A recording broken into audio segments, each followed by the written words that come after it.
عزیزان دەگەڕێنەوە لاتان ئێمەش دەچینەوە لای میوانەکەمان لە سۆرانەوە بەڕێز مامۆستا مسلم عەبدوڵڵا لەسەر دەرفەتەکانی ژیان. مامۆستا گیان دووبارە سڵاو لێبێ، فەرموو بە درێژە بە گفتوگۆکەمان بدەین.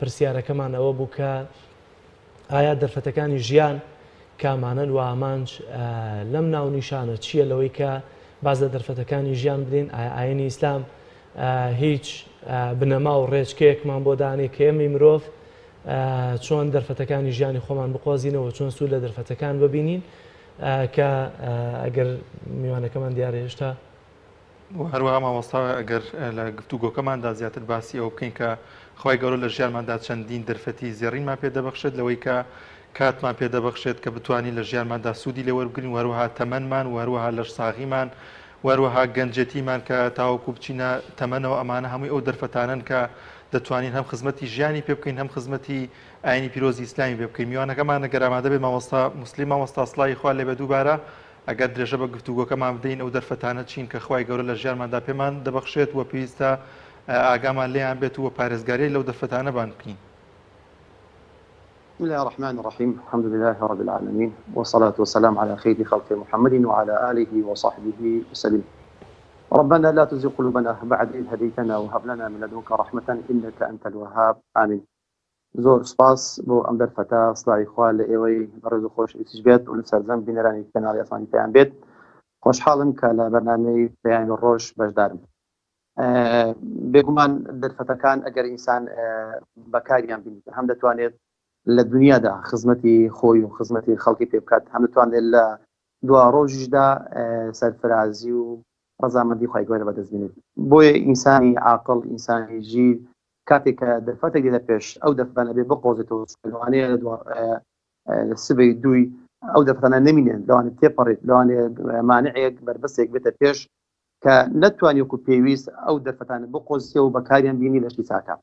بۆیە ئینسان پێویستە ینی کاتێک کە دەرفەتێک دێتە پێش ئەو دەرفەتێ بە دەستکەوتێک زانی، بە هەڵی زێڕینی بزانێت بۆ ئەوەی بتوانێت لەم دەرفەتەدا ئامانجە گەورەکان بەدەست بێنێت، ئەو ئامادەی کە خزمەت بە ئینسانیت دەکەن، ئەو ئامادەی کە خزمەت بە دوا ڕۆژی ئەو کەسەکەن کە دەیەوێتن دەرفەتەکانە بقۆزێتەوە. ئەمەگەی بێت تەماشاکەین لە ڕوانگەی ئاینی پیرۆزی ئیسلامەوە پێغەمبەری نازدار صلی الله علیه وسلم لە چەندین فەرمودەیە دەرفەتمان بەبیر دێنێتەوە، لۆمان دەستنیشان ئەکات. کاتێک کە گەیشتن بەم شتانە ئەمانە دەرفەتن، ینی هەڵی زێڕینن، بیان خۆزنەوە لەشتی باش بەکاریان بینن بۆی بتوانین لە پەنای ئەم دەرفەتانە گەورەترین ئامانجی خۆت بەدەست بینیتە. ئەو ئامانجە چه ئامانجێکی دنیوی بیت، چه ئامانجێکی دوا ڕۆژ بیت، ئەگە مرۆڤ بەکاری بینێت دەبێتە مرۆڤێکی براو و سەرکەوت و سەرفرازە. بە هەماشو لە قوڕانی پێوزە خۆی گەورە ئاماژەی بە دەرفەتەکاندایە. پێم خۆشە بە فەرمودێکی پێغەمبەری خوا صلی الله علیه وسلم دەرفەتەکان باز بکەم و ئاماژەی پێ بکەم لە فەرمودەیەکە کە ئیبن عەباس عەبدوڵڵای کوڕی عەباس ڕضی لەسەر بێت فەرمودەیەکمان بۆ دەجێڕێتەوە، دەڵێ زارێکیان پیاوێک هات لە مەجلیسی پێغەمبەردانی صلی الله علیه وسلم فەرموویش ئامۆژگاری کرد. کاتێک کە ئامۆژگاری پێی فەرمووی ئیغتەنیم خەمسەن قبل خەمسین، فەرمووی پێنج شت بە دەرفەت بزانە، بە دەستکەوت بزانە بەر لەوەی پێنج شت ڕوو تێ بکەن، چونکە ئەم دەرفەتانە کاتین لۆی هەیە سبەینێ ئەم دەرفەتە نەمینێت، مانعێک گرفتێک بربەستێک دروست بێ لە بەردەمتا نەتوانێت ئەم دەرفەتانە بقۆزیە بۆی بتوانانی باشترین و چاکترین کاری باش تێدا بکەین. پێغەمبەری خوا صلی الله علیه و آله وسلم کە ئامۆژگاری ئەو پیاوە ئەکات و پێی ئەفەرمێت پێنج شت بە دەرفەتانە بەر لەبەر پێنج شت، یەکەم دەفەرمێ شەبابەکە قبل هەڕەمیکە. گەنجایەتی لە تەمەنی ئینساندا دەرفەتێکی زۆر زۆر گەورەیە. گرینگە ئینسانی عاقڵ ینی ئەم دەرفەتە لە دەست خۆی نەدات کە ئێستا ئەبین بەداخەوە زۆربەی گەنجان تەمەنی خۆیان لە مالایانی سەرف ئەکەن. ئەو تەمەنە جوانەی کە گەنجایەتیە کە سەردەمی تااقەت و قووەت و هێزە، کە ئەتوانێت زۆرترین کاری باش ئەنجام بکات، کە ئەتوانێت زۆرترین کار ئەنجام بدات، لە ڕێی ئەم کارانەوە ئەتوانێت ئامانجی گەورەی بۆ خۆی دەستیشان بکات. ئامانجەکە گوتمان چ لە دنیا بێت چ لە قیامەتدا بێتن، چونکە گەنجایەتی سنوورێکی سنووردارە، تەمەنێکە قۆناغێکی سنووردارە تی ئەپەڕی نامێنێت، دواتر پیری ڕووی پێکاتن.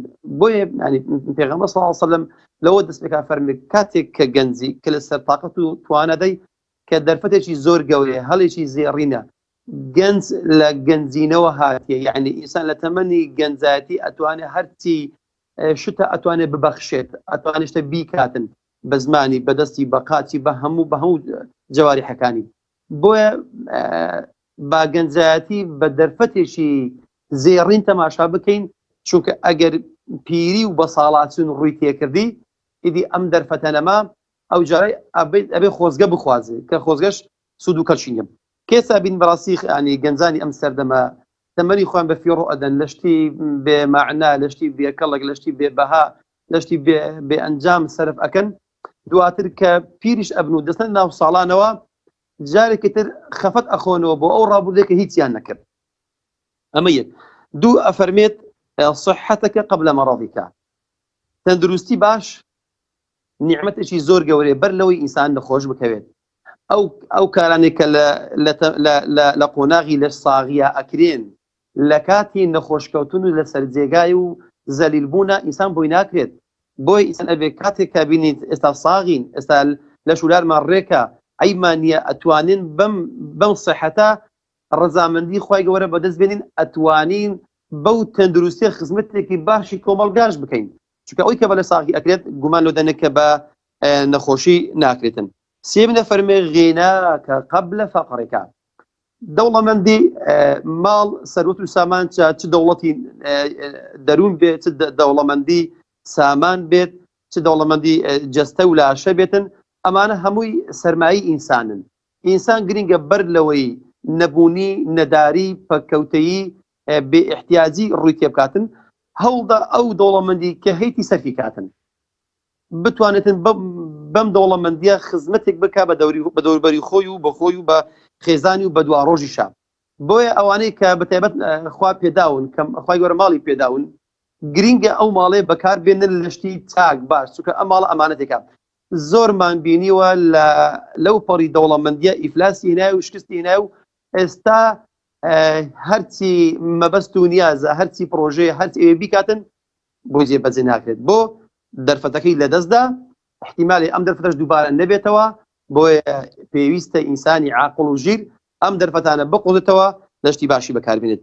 چارەمی دەفەرمێت فەراغەکە قبل شغلیکە، کاتێک ئینسان دەستی بەتاڵە ئەبینی سەرقاڵنی مەشغەڵەت بۆ دروست نەبووە، سەرقاڵی ڕووی تێ نەکردی، دەستت کراوەیە، دەتوانی زۆر شت بکەی، دەتوانی زۆر بەدەمی خەڵکەوە بچی، دەتوانی کارەکانی خۆ بە جوانی ڕایپەڕێنی.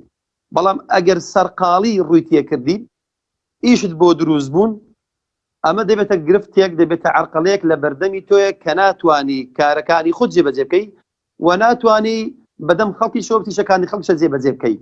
بۆیە ئەوانی کە دەست بەتاڵن کە ئێستا مەجالیان هەیە، کە ئێستا دەرفەتیان لە بەردەمدایە و ئەتوانێت ئیش بکات، بە ئیشی چاش تێدا بکات، لەوانێ سبەینێ کارێکت بۆ دروست بێت، عەرقەڵەیەک بێتە پێشت، ئەوەندە سەرقاڵت کە، ئەوەندە مەشغوڵت کات، لەوانە فریای خۆت و ماڵ و مناڵیش دەکەوی، لەوانێ فریای خواپەرستیەکانی شانەکەوی. ئەوی پێنجەمین کۆ فەرمێ حەیاتەکە قبل مەوتیکە، ئەو تەمەنێک ئێستا هەمانە ئێستا لە ژیان داینە، ژیان دەرفەتێکە بۆ ئاخیرەت، پێویستە ئەم دەرفەتەی بقۆزینەوە. ئەو تەمەنەی کە هەمانە کە 10 ساڵە 20 ساڵە 90 ساڵە ئەوەی کە خوای گەورە بە قسەتی کردوین، ئەم تەمەنە ئەمانەتێکە دەرفەتێکە ڕۆژێک دادێک بربەستێک مانعێک دروست ئەبی لە بەردەم حەیات کە مردنە، کە مردنی شات ئیدی هەموو پرۆژەکاری ئینسان ڕا ئەگرێت، ئەم ئینسانە ئەبێت تەسلیمی ئەو بربەستە بێت کە مردنە، کە کۆتایی بە ژیانی دێنێت. بۆی ئەم پێنج دەرفەتانە ئینسان ئەگەر بێت و بیان قۆزێتەوە و لەشتی باشە بەکاریان بێنێت، بەڕاستی ئامانج و دەستکەوتی زۆر گەورە تحقیق ئەکاتن. ئەگە تەماشا بکەین لە ژیانی پیاوچاکان، ئەوانەی کە لە سەردەمی پێغەمبەر صلی الله علیه و سلم کە لە دوای ئەوی ژیان تابعین حتا ئەم سەردەمی ئێستاشمە، هەر کەسێک ئەگەر دەرفەتەکان بەکار بێنێ وەکو خۆی لە شوێنی خۆ، اینجا چ لە کاری چاک بەکاری بینی، چ لە کاری خراپ بەکاری بینی، هەردووشیان ئامانجی ئەبێتن. با چەند نمونەیەکان بۆ عرض بکەم بۆ ئێوە بەرز خۆشەویست، بۆ بیسەران و بینانی کەناڵی ئاسمانی پەیام. شتی زۆرمان هەیە لە مێژووی مرۆڤەکاندا. سەحابەیەکی بە ناوی عەمری کوڕی ثابتی بنی وەقیش یان ئوقەیش، ئەم پیاوە بەڕێزە لە جەنگی بەدرە شەهید ئەبێت لە معرەکەی ئوحود شەهید ئەبێتن ئەم پیاوە لە ڕێگادا ئەزانێت کە پێغەمبەر صلی الله علیه و سلم دەرچووە بۆ شەڕ دەرچووە بۆ جەنگ لە ناخیشدا ئیمان و بیر و باوەڕ هەبووە بە دەرفەتی زانێ فەرمی با بچم لەم جەنگێ بەشدارکەم بەڵکو دەرفەت نەبێت جارش کە ئەمن بێم بەشدار بکەمەوە لە شەرێکی ئاوا بەشدارکەم ئەم پیاوە بەڕێزە عەمری کوڕی ثابەتی کوڕی وەقیش یاڕاستەوخۆ کاتێک کە ئەزانەی پێغەمبەر دەرچوو ئەچێ بۆ جەنگ و لەگەڵ کافرەکانە بەرەوە ڕوو ئەبێتەوە یەکسەر ڕوو ئەکاتە مەیدانی مەعرەکە و پەیوەندی ئەکا بە پێغەمبەر صلی الله علیه وسلم ئەم پیاوەیە بەر لەوەی هیچ عیبادەتێک بکات هیچ نوێژێک بکات هیچ ڕۆژێک بگرێت هیچ حەجێک بکات هیچ سەدەقێک بکات هیچ خێرێک بکات کاتێک کە بەشدار ئەکا و ئەستەوێن دەر و لێ دەر شەهید ئەبێت ئەم پیاوەیە پلەی شەهادەت بەهەشت بەدەست دێنێت ئەم دەرفەتەی بەدەستکەوت زانی لەم دەرفەتە گرینگەدا کە بەکاری هێنا توانی ئامانجی گەورەی ڕەزامەندی خۆی گەورەیە بەدەست بێنێت زۆر سپاس تەماشای عەشەڕی مبەشەرە بکەین عەشەڕی مبەشەرە بە دەرفەتی ئەزانن کاتێک کە پێغەمبەر صلی الله علیه وسلم ڕووی خۆی وەرئەجێڕێ لە بەیت المقدس بۆ کەعبەی مشەڕەفە ئەم دە سەحابەیە ئەم دەرفەتە بە دەرفەتی زێڕی ئەزانن لەوانەیە دووبارە نەبێتەوە کاتێک کە ڕووی خۆیان وەرئەجێ لەگەڵ پێغەمبەر صلی الله علیه وسلم لەوێن دەر موژدەی بەهەشتیان پێ ئەدرێت زۆر سپاس مامۆستا مسلیم عەبدوڵڵا بانخواز لە سۆرانەوە لەگەڵ مەناوی سپاس بۆ ڕێنمایەکانت خوای گەورە پاداشی خێرت بداتەوە